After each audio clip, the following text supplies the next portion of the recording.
চরিত্র বদল করলেই বদল হয়ে যায় না।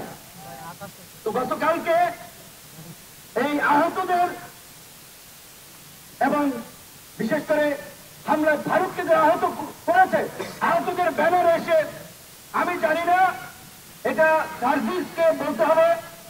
এখানে জুলাই মুভমেন্ট ব্র্যাকেটের জার্নালিস্ট নামক একটা হোয়াটসঅ্যাপ গ্রুপে সার্ভিসের ফরওয়ার্ড করে একটা মেসেজে সাংবাদিকদের কাছে চক্ষু ইনস্টিটিউট হাসপাতালের এই দুর্বৃত্তদের নিউজ কাভারেজের একটা মেসেজ আমি দেখতে পাচ্ছি।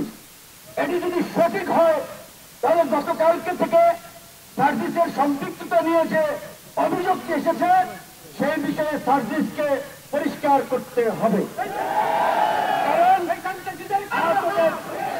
যেহেতু আহতদের চিকিৎসার জন্য ক্ষতিপূরণ দেওয়ার জন্য জুলাই ফাউন্ডেশন গঠন করেছে, সেটার তিনি দায়িত্বে আছেন, তাহলে তার সাথে এদের একটা সম্পৃক্ততা স্বাভাবিকভাবে আছে।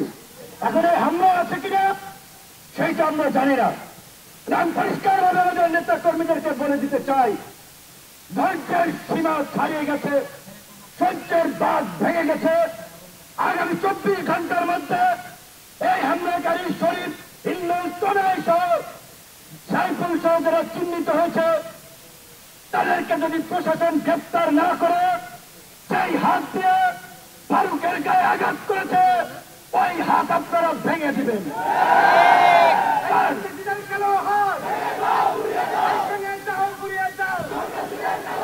জন্য যদি জেলে যেতে হয়, হুকুমদাতা হিসেবে 1 নম্বর আসামি আমি আবার বললাম।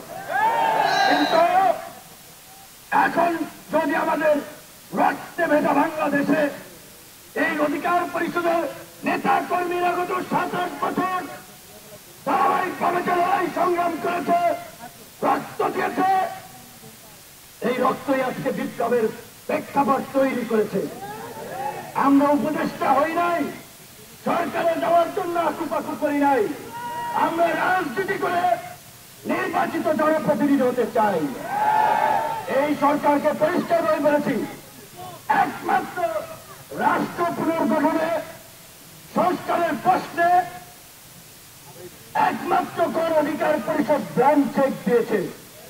আপনাদের যতদিন লাগে ক্ষমতায় থাকেন, আল্লাহর হস্তে এই যে আমাদের মধ্যে জুলাই বিপ্লবকে কেন্দ্র করেছে জাতীয় ঐক্য এবং সংহতি তৈরি হয়েছে, সেটার দিকে নজর দিয়ে সকলের মতামত দিয়ে রাষ্ট্র সংস্কার করুন। সরকারের বিরুদ্ধে বক্তব্য দিয়েছে নাকি, তাই ওই টোকাই নাকি খেপে গিয়েছে। প্রথমত হচ্ছে ওই ছোট্টা ছেলে বোঝাই যাচ্ছে ধান্দাবাজি করার জন্য এর সাথে ছবি, ওর সাথে ছবি, কাজী ও কোনো গুরুত্বপূর্ণ ব্যক্তি না, সরকারের এর সাথে কোনো সম্পৃক্ততা আছে বলে আমি মনে করি না। কিন্তু আন্দোলনকারীদেরও পার্টিদের নাম এসেছে। আমি বিশ্বাস করতে চাই না যে আমাদের ছোট ভাইরা এইভাবে বা রাজনীতির বাড়ি উত্তরবঙ্গে, ফারুকের বাড়ি উত্তরবঙ্গে তার উপরে হামলা করাতে সে সমর্থন, এটা আমার মনে হয় না। কিন্তু ঘটনাটি খুব রহস্যজনক।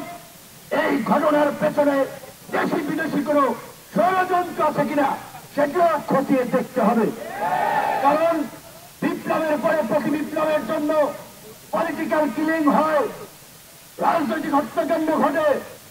এই বিপ্লব এবং আন্দোলনে আমাদের কি রোল, আমরা কি করেছি, সেটা আমাদের নিজেদের বলতে হবে না, দেশের মানুষ জানে।